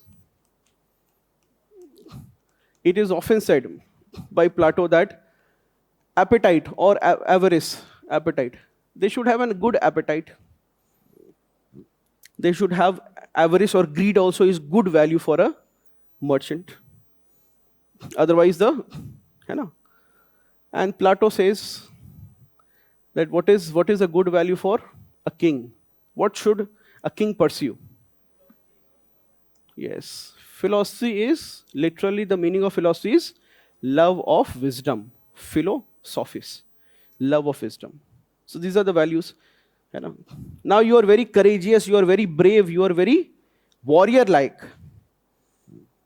And then you are in Karol Bagh and somebody hits you from behind, or you are in a vehicle and somebody hits your vehicle. Then what do? There is road rage, not a desirable quality in Delhi.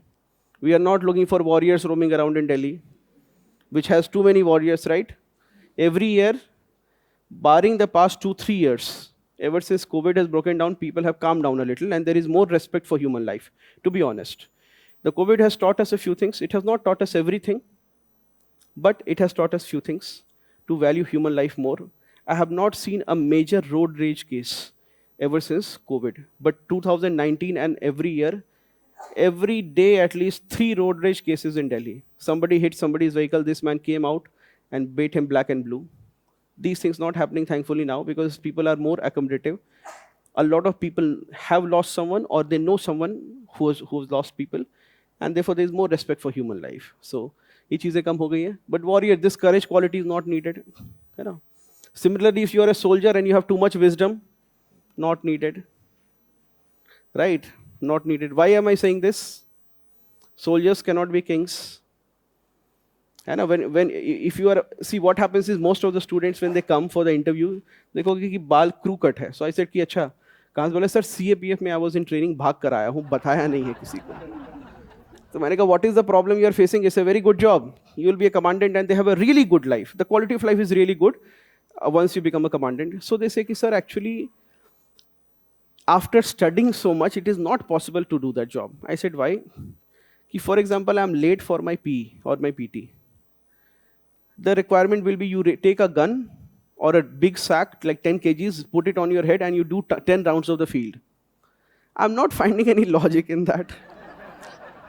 Then I told him that if you are posted on the border, you will be posted in certain difficult areas Your seniors will tell you that there is 5 kilometers, there is a post, nobody can stay there, but ask one of your soldiers to go to the 5 kilometers, go there and come back, and carry lot. So, will you do it or not? He said, yes, I will do. Then I said, if your soldier starts applying mind ki sir, iska kya logic hai? वहाँ पे camera लगा के MI का camera लगा कर यहाँ से देख लेंगे, will it work? It will not. Soldiers are often supposed to follow orders. An army is not supposed to have a mind of its own. If it has a mind of its own, then it will not be the army, it will capture power. It's not, right? So these qualities are different. People should have different qualities. If business merchants are too wise, there is a problem. They are not having an appetite to expand the business. No economic development of the country will happen. No jobs will be generated. If a king, instead of wisdom, he is having warlike property, then he is a warmonger. Half the male population of the state is continuously threatened, and others are dead because of the wars. Right? So, so different qualities, different groups should have different values. Then there is another term, religion.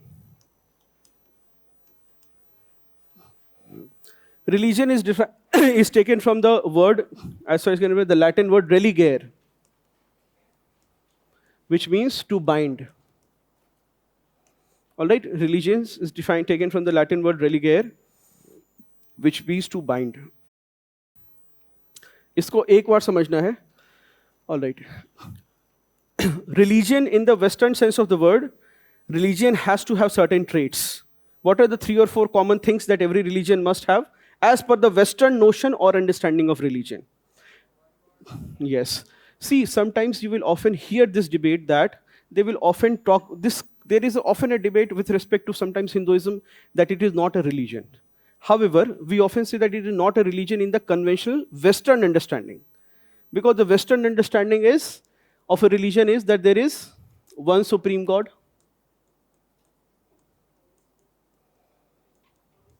Yes, one holy script. And there is a preacher or an evangelist, one who will convert the people to that religion. So all the Semitic religions of the world, they have these traits. Unfortunately, you will not find this in Hinduism, which is why it is said that Hinduism is a way of life. It is said that it is a way of life south of the Hindu Kush mountains or the Indian subcontinent. It is so much a way of life that certain traits of the Hindu society will permeate people across all religions. I repeat, certain traits of the Hindu society will permeate across religions. Can you name any such one trait?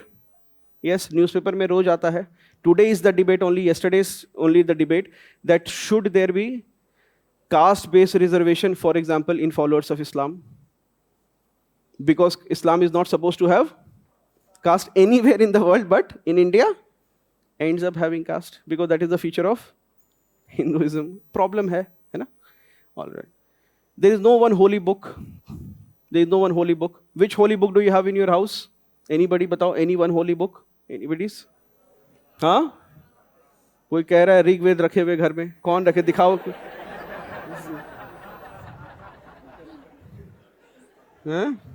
हाँ? Ramayan and Bhagavad Gita.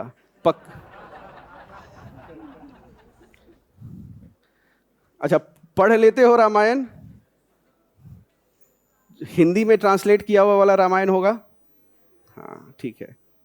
Hanuman Chalisa, some people, है ना? कुछ लोगों के लिए वही है supreme book. इतना गलत काम करते हैं हमेशा, always in trouble. All right. Yeah, so therefore there is no one religious holy book. There is an effort to say that this is our absolute holy book, but there is no one. You can be a Hindu and you can have any, है ना? Some people will have कि sir मैं तो लक्ष्मीकांत की ही पूजा करता हूँ, वही मेरा है. Right? That is all that I have. Good enough.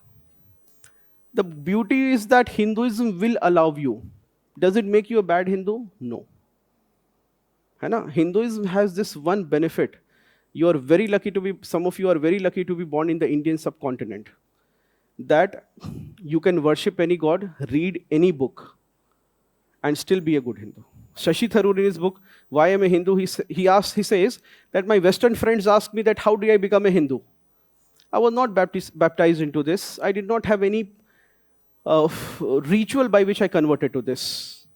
I am a Hindu. Why? Because I was born into a Hindu family. That's all. And sometimes they ask me, how can we become? Some of my American friends ask me, how can I become a Hindu? And very nicely he says that some people will preach to you that you need to do a puja to become a Hindu, but that's not the case. The minute you think a Hindu, you are a Hindu. You could be a white European and you can come and attend our temple. You can come and attend the temples. You can put a tika and we consider you. The minute you think you are a Hindu, you don't have to do a puja. You don't have to worship a certain god. You can worship all of them or you can worship none of them and still be one. Nobody says that if you don't go to Hanuman Mandir on Tuesdays, exam के पहले ही बच्चे जाते हैं, भीड़ लगी रहती है mains के पहले और प्रीलिम्स के पहले, हनुमान मंदिर के बाहर सारे बच्चे है ना वहीं रहते हैं, ठीक है. So you do not have to be, right? In Hinduism, the beauty is such that you worship anything and everything, right? If you see a person worshipping a tree, most people will not ask you are worshipping what. You will say, which tree are you worshipping? Right? So you worship both the animate. We worship cow. That is, and we also worship the inanimate. है ना? So Vishwakarma Puja. My driver said, sir, आज छुट्टी चाहिए. मैंने बोला ठीक है, I will drive to work. He said, नहीं गाड़ी को भी छुट्टी चाहिए. तो क्यों? आज विश्वकर्मा पूजा है, उसका पूजा करेंगे. तो मैंने देखा गेंदे के फूल से पूरा सजा रखा है गाड़ी. मैंने कहा कोई देख लेगा ना तो कहेगा you are teaching, you are from, है ना. सो मैंने कहा ठीक है, मैं टैक्सी से जाता हूँ, दिखना नहीं चाहिए किसी को, right. Right. So that is conventional, है ना. Religion does it. Is religion a source of ethics? It will become a source of ethics. It will become the most primitive source, most primary source of ethics. Why?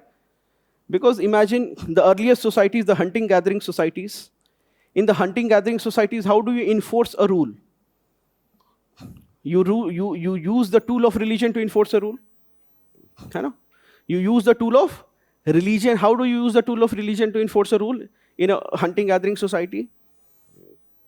You say that nobody will desert their friends if an animal attacks. You are a team, you have a tribe, and 3 people go hunting. And if an elephant attacks, you leave the kamzor wale bacche ko chhod ke sab bhag gaye. है ना? That's it. So you have a rule like you don't desert your friends in trouble. That's the rule. How do you enforce it? You will have to punish somebody, or you have to. So you will have to bring in. How do you get? When a leader will make that rule, not everybody will be willing to follow. But when gods make the rule, easy to follow. When gods make the rule, easy to follow. So therefore, you will try to make laws. Religion becomes, is an important source of ethics in the society. Why? Because it has divine sanction, and so therefore, it enjoys divine sanction. Therefore, enforceability is easy. You don't come and say that I will punish you. What do you say? Who will punish you? God is watching and He will punish you. इससे सिपाही camera की जरूरत भी कम हो जाती है थोड़ी. You know that person के दिमाग में if you have fitted him that if you do this God will punish you. Now you don't need to have a policeman watch him. He will be himself self-regulation. So therefore religion is also, it regulates human behavior. इस पर question आया हुआ है. Regulates human behavior. है ना? Regulates human behavior. All right. So these are some key terms that we went through today.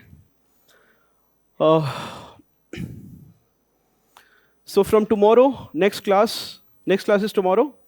Yes. So from tomorrow, next class, we will be finishing some of the other keywords and we'll be beginning with the first topic. Topic number 1, ethics and human interface. All right.